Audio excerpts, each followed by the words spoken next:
Dear students, good morning. आप सबों का बहुत अभिनंदन है, स्वागत है।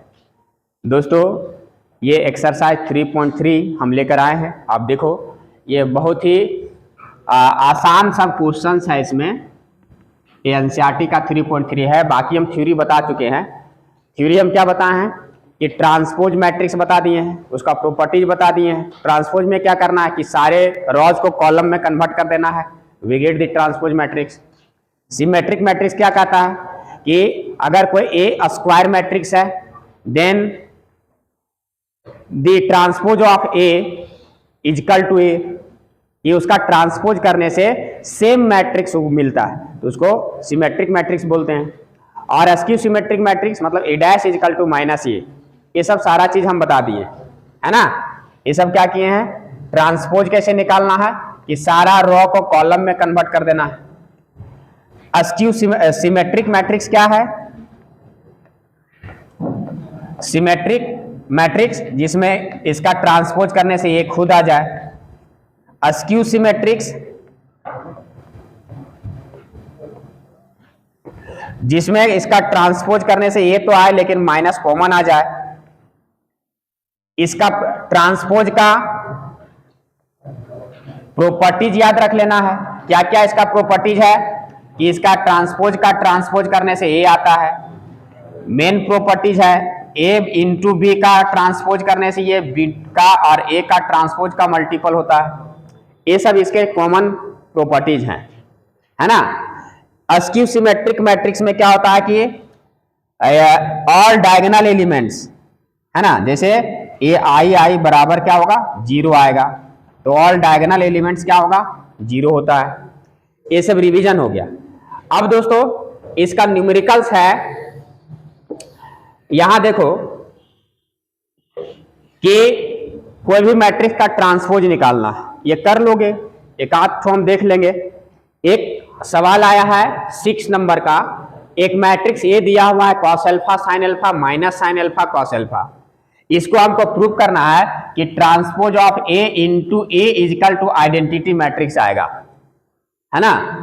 इसको कैसे करेंगे, देखो इसका ट्रांसपोज निकालेंगे तो क्या आएगा, इसका रॉ क्या हो जाएगा, कॉलम बन जाएगा। इसी मैट्रिक्स में सारा कुछ हम लोग सीख लेते हैं। इसका रॉ कॉलम बन गया कॉस अल्फा और ये साइन अल्फा, कॉलम बन गया। ये रॉ कॉलम बन गया, तो इसका ट्रांसपोज निकल गया। इतना ही काम करना है ट्रांसपोज के लिए। अब दोस्तों, हमको यहां पर दिया है कि ट्रांसपोज ए डैश और ए को हमको मल्टीप्लाई करना है। तो देखो ए डैश ए आया और ए आया, इसको मल्टीप्लाई कर रहे हैं। ये मल्टीप्लीकेबल होगा, ये चेक करना है, होगा, क्योंकि ये 2/2 का है, ये भी 2/2 का है, तो इसका कॉलम उसके रॉ के बराबर है, तो ये मल्टीप्लीकेबल है। सो कैसे मल्टीप्लाई करते हैं, इसके रॉ को इसके कॉलम से मल्टीप्लाई करते हैं। तो यहां देखो, जब इसके रॉ को इसके कॉलम से मल्टीप्लाई करेंगे, कॉस अल्फा कितना होगा, कॉस स्क्वायर। फिर यहां से जब इसको माइनस गुना करेंगे तो माइनस माइनस क्या हो जाएगा, साइन और साइन साइन स्क्वायर, तो ये cos square plus sine square, इसका काम खत्म। फिर फर्स्ट रॉ को सेकंड कॉलम से, तो cos alpha into sine alpha minus plus minus sine alpha into cos alpha. यहां तक क्लियर। नाउ सेकेंड रॉ को फर्स्ट कॉलम्स साइन कॉस, यहां पर plus minus minus cos sine, और फिर second row second column sine और sine sine square, cos और cos cos square.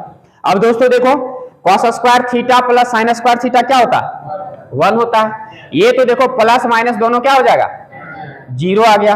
ये भी प्लस माइनस क्या हो गया, कैंसल, 0 आ गया। Sine square plus cos square 1 आ गया। तो देखो 1 0 0 1, तो इसको हम लोग क्या बोलते हैं, आइडेंटिटी मैट्रिक्स या यूनिट मैट्रिक्स बोलते हैं ना। 2 ऑर्डर का है, तो this is equal to I, so A dash into A is equal to I. यही तो प्रूफ करना था। यहां तक बात समझ आ गई दोस्तों। अब ये देखो 7 नंबर का इस टाइप का क्वेश्चन दिया रहेगा कि जैसे 7 का फर्स्ट में क्या दिया, एक मैट्रिक्स दिया हुआ है, उसमें कह रहा है कि इसको दिखाइए कि ये सिमेट्रिक मैट्रिक्स है।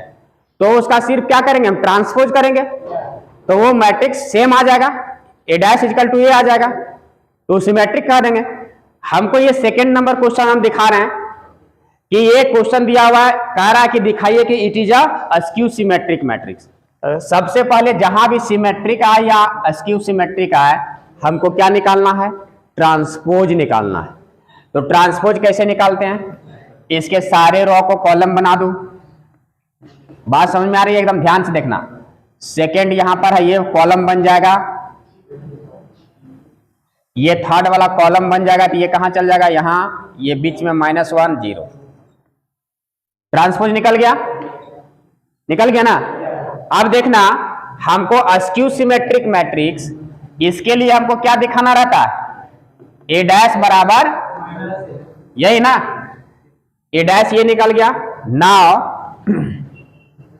माइनस ये निकालो। माइनस ये कैसे निकालेंगे? कि ए को हम -1 से मल्टीप्लाई कर देंगे। ए को क्या कर देंगे जी? तो माइनस ए से जैसे मल्टीप्लाई करेंगे, तो इसको लिखना नहीं है, यहां पर डायरेक्ट इसको हम मल्टीप्लाई कर रहे हैं। देखना, यहां माइनस से गुना करेंगे तो 0 ही आएगा, यहां माइनस से गुना करेंगे तो, यहां माइनस से गुना करेंगे तो 1, इसमें माइनस से गुना करेंगे +1, 0 इंटू माइनस -1, -1 माइनस माइनस +1, ये 0 आ गया ना। अब देखो कि माइनस ये और ए डैश सेम आया, ये माइनस ए और ए डैश सेम आया, so this implies A dash is equal to -a, so it is skew symmetric matrix. बात में आ रही है? ये देखिए दोस्तों, ये एग्जाम में ये क्वेश्चन आता है, एक्सप्रेस है the sum of symmetric and skew symmetric matrix. तो ये हम थ्योरी में भी बताए हैं कि अगर कोई मैट्रिक्स ए है, मान लो कि यही है ए, तो ए प्लस ए डैश, इसको हम थ्योरी में बता चुके हैं कि ए प्लस ए डैश जो है, ये क्या शो करता है? सिमेट्रिक को, है ना? क्यों? फिर से थोड़ा सा सीख लो कि ए प्लस ए डैश का होल डैश अगर करेंगे तो इसका, इसमें पावर आएगा तो ए डैश प्लस ए डैश का होल डैश, तो ए डैश प्लस ए डैश का डैश, मतलब ये, इसको लिख सकते हैं कम्यूटेटिव लॉ से ए प्लस ए डैश, मतलब ये मैट्रिक्स जो था इसका ट्रांसपोज निकालने से खुद ये आ गया, इसके बराबर इतना का ट्रांसपोज निकालने से खुद ही आ गया। इसका मतलब ये प्लस वाला क्या शो करता है? सिमेट्रिक को शो करता है। क्या शो करता है जी? सिमेट्रिक को शो करता है। और अगर यहां माइनस वाला लेते हैं तो थ्योरी में हम प्रूव कर चुके हैं, ये है ना, कि अगर वो क्या शो करता है? स्क्यू सिमेट्रिक शो करता है। तो यहां पर हमको पूछा है कि sum of symmetric and skew symmetric matrix के रूप में इस मैट्रिक्स को लिखना। तो कैसे लिखेंगे? ए अगर हमको दिया हुआ है तो कोई भी मैट्रिक्स अगर दिया रहे तो उसका हम ट्रांसपोज पहले निकाल लेंगे। तो यहां से ट्रांसपोज निकाल लो, इसका रो को कॉलम बना दो, 1 -1 यही आएगा ना। अब ए प्लस ए डैश निकालो, मतलब इसको दोनों को जोड़ देना है। जोड़ देना है तो 3 और 3 6, 5 और 1 1 और 5, -1 -1 -2। एक बार इसको घटा देना है, ए माइनस ए डैश, यहां माइनस जब लगाएंगे तो 3 - 3 0, 5 - 1 4, 1 - 5 -4, -1 और माइनस माइनस +1 0, ये आ गया, आया ना। So a matrix A can be written as A is equal to half A plus A dash और plus half A minus A dash. चूंकि हम थ्योरी बताएं, उस दिन बताए हैं कि मैट्रिक्स ए को, चूंकि इसको सिंप्लीफाई करेंगे तो हाफ कॉमन ले लेंगे, A dash plus minus cancel out हो जाएगा, ए और ये 2a/2 कैंसिल आउट, मतलब ए और इसमें कोई अंतर नहीं है। लेकिन मैट्रिक्स ए को हम इस रूप से क्या कर सकते हैं? लिख सकते हैं। तो this part is symmetric and this part is askew symmetric, this part is symmetric and this part is askew symmetric. So the matrix A can be expressed as the sum of symmetric and askew symmetric matrix. बात में आ रही है? अब इसी को यहां पर लिख देंगे हम, सीधी सी बात है. सो इसलिए A बराबर half A plus A dash कितना आया है? ये वाला 6 माइनस 2 और प्लस यहां half A minus A dash कितना आया है? 0 4 और माइनस 4 0.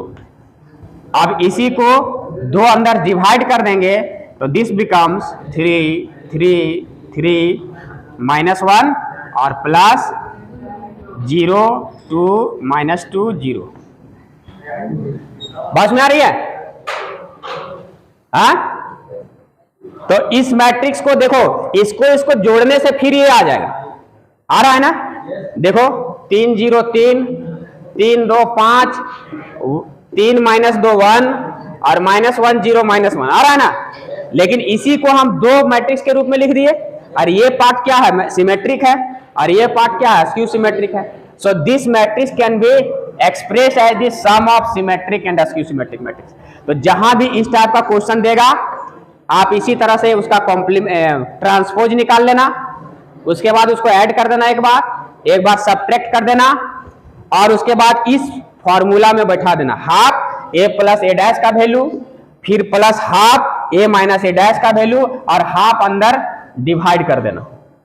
दो मैट्रिक्स के फॉर्म में इसको छोड़ देना. यही इसका आंसर हो जाएगा कि एक मैट्रिक्स A को हमने अस्क्यू सिमेट्रिक और सिमेट्रिक के सम के रूप में क्या किया? एक्सप्रेस कर दिया. बात कंफर्म? देखिए दोस्तों, ये क्वेश्चन गड़बड़ लोग करता है. ए मैट्रिक्स A दिया हुआ 0 1 2 और B दिया हुआ 1 5 7. इसको A इंटू बी निकालना, फिर ट्रांसपोज निकालना वगैरह वगैरह. हम सिर्फ मल्टीप्लाई बता देते हैं. करना क्या है, इसमें पहले देखो इसका ऑर्डर कितना है? 3/1. इसका ऑर्डर रॉ 1 अब 3 कॉलम है तो 1/3. तो इसका कॉलम और इसका रॉ बराबर है. इसका मतलब ये मल्टीप्लीकेबल होगा और मल्टीप्लाई होगा. और ये कितने ऑर्डर का मैट्रिक्स मिलेगा? तो फर्स्ट और लास्ट 3/3 का ऑर्डर का. कैसे मिलेगा?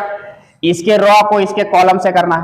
तो हम क्या करते थे? हर एक कॉरस्पॉन्डिंग एलिमेंट्स को मल्टीप्लाई करते थे, जोड़ते जाते थे. लेकिन यहाँ कॉरस्पॉन्डिंग एलिमेंट्स में एक एक है. 0 1 0 इंटू 1. फिर ये फर्स्ट रॉ फर्स्ट कॉलम का काम खत्म हो गया क्योंकि आगे है ही नहीं. फिर first row second column 0 into 5. First row third column 0 into 7. Second row first column 1 into 1. Second row second column 1 into 5. Second row third column 1 into 7. काम खत्म. इसी तरह third row first column, third row second column, third row third column आ जाएगा. अब इसको कर दो कैलकुलेशन. देखो 3/3 ऑर्डर का मिल गया है ना? क्लियर? ये देखो 12 नंबर क्वेश्चन में ये ऑब्जेक्टिव क्वेश्चन है ना? ये कह रहा है कि A बराबर इतना दिया हुआ है और एक रिलेशन दिया हुआ है. रिलेशन क्या है? A plus A dash equal to I, identity element. तो पहले हम क्या करेंगे? A डैश निकाल लेंगे. इसका सारा रो को कॉलम बना दिए, इसका कॉलम बन गया. अब ये उसी पर रिलेशन में चलेंगे हम. A plus A dash equal to I, A इतना A डैश इतना प्लस आइडेंटिटी. ये 2/2 ऑर्डर का है तो आइडेंटिटी मैट्रिक्स भी उतना ही ऑर्डर का लेना, 2/2 का. अब इसको जोड़ो, कॉस और कॉस, 2 कॉस, ये तो प्लस माइनस 0, साइन और प्लस माइनस ये 0, कॉस कॉस इतना आइडेंटिटी मैट्रिक्स ये. अब देखो जब ये दोनों इक्वल मैट्रिक्स है तो कॉरस्पॉन्डिंग एलिमेंट्स क्या होगा? इक्वल होगा. तो 2 कॉस अल्फा बराबर 1 आएगा. तो 2 कॉस अल्फा बराबर 1, कॉस अल्फा हाफ. तो कॉस अल्फा बराबर 1/2 कितने डिग्री का मान होता है? 60 का. तो इसको रेडियन फॉर्म में π/3 लिखेंगे. तो कॉस कॉस मतलब यहां पर क्या हो जाएगा? अल्फा इजकल टू, ये ऑप्शन नंबर बी में है π/3. यही मेरा आंसर आएगा. बस में आ रही है? टिक लगा देना. 11 नंबर क्वेश्चन में ऑब्जेक्टिव क्वेश्चन है, देखना बहुत ही इंपॉर्टेंट क्वेश्चन. कह रहा है कि A and B are symmetric matrix, ये गिवन है, given A and B are symmetric matrix. तो जैसे ही सिमेट्रिक होगा ए डैश बराबर ये होगा, बी डैश बराबर बी होगा, यहां तक रहने दो। हमको प्रूव करना है कि ये जो होगा भैया, ये जो आएगा वो कितना क्या आएगा, क्या होगा अभी नहीं पता कि ये वाला पार्ट सिमेट्रिक होगा या अस्क्यू सिमेट्रिक होगा, क्या होगा ऑप्शन में दिया हुआ, हमको नहीं पता। तो हम क्या करेंगे, जो भी निकालना रहे ए बी माइनस बी ए का कॉम्प्लीमेंट मतलब ट्रांसपोज निकालना। ट्रांसपोज से ही ना पता चलता है कि कौन सिमेट्रिक होगा और कौन अस्क्यू सिमेट्रिक होगा। इसका कॉम्प्लीमेंट ट्रांसपोज निकालेंगे तो ए दिस इज इक्वल टू, ये कहां आएगा, ए बी पर आएगा, और ये कहां आएगा, बी ए पर आएगा। अब हम ये प्रॉपर्टी जानते हैं ट्रांसपोज का कि ए डॉट बी का ट्रांसपोज निकालेंगे तो इसको कैसे लिखेंगे, बी ए हो जाता है, और इसको जो है लिखेंगे तो ए पहले आ जाएगा और बी ए का ए बी हो जाएगा। क्लियर यहां तक। अब ध्यान देना, बी डैश बराबर यहां से क्या लिख सकते हैं, बी, और ए डैश बराबर ए, यही काम यहां करो, ए डैश बराबर ए और बी डैश बराबर बी। अब यहां से क्या करो, माइनस कॉमन ले लो, ये आ जाएगा ए बी और ये आ जाएगा बी ए। तो देखो ये मैट्रिक्स हम लेके यहां चले थे कि इतना का ट्रांसपोज निकाल रहे थे। अब इतना का ट्रांसपोज, लेकिन ये खुद ये आया, लेकिन उसके पहले क्या आ गया, तो ये किस प्रॉपर्टी को फॉलो कर रहा है, अगर इस फॉर्म में आता है तो ये क्या रहता है, अस्क्यू सिमेट्रिक। तो इसका मतलब ये कैसा होगा, ये है, ये वाला पार्ट कैसा होगा, अस्क्यू सिमेट्रिक होगा ना। तो जिसमें अस्क्यू सिमेट्रिक रहेगा ऑप्शन में, उसको क्या करेंगे, टिक लगा देंगे। बात में आ रही है। तो ये दोस्तों 3.3 का टोटल क्वेश्चंस हमने कोशिश किया है बनाने का। आपको अच्छा लगे वीडियो तो लाइक शेयर एंड सब्सक्राइब जरूर करें, और सारा एक एक क्वेश्चन आप बनाएं। एक एक क्वेश्चन बनाने से आप में कॉन्फिडेंस लेवल जो है सो हाई होगा, आएगा, और वो हमेशा के लिए मेमोरी में सेट हो जाएगा। तो दोस्तों आज के लिए इतना ही, बहुत बहुत धन्यवाद। जय हिंद, जय भारत।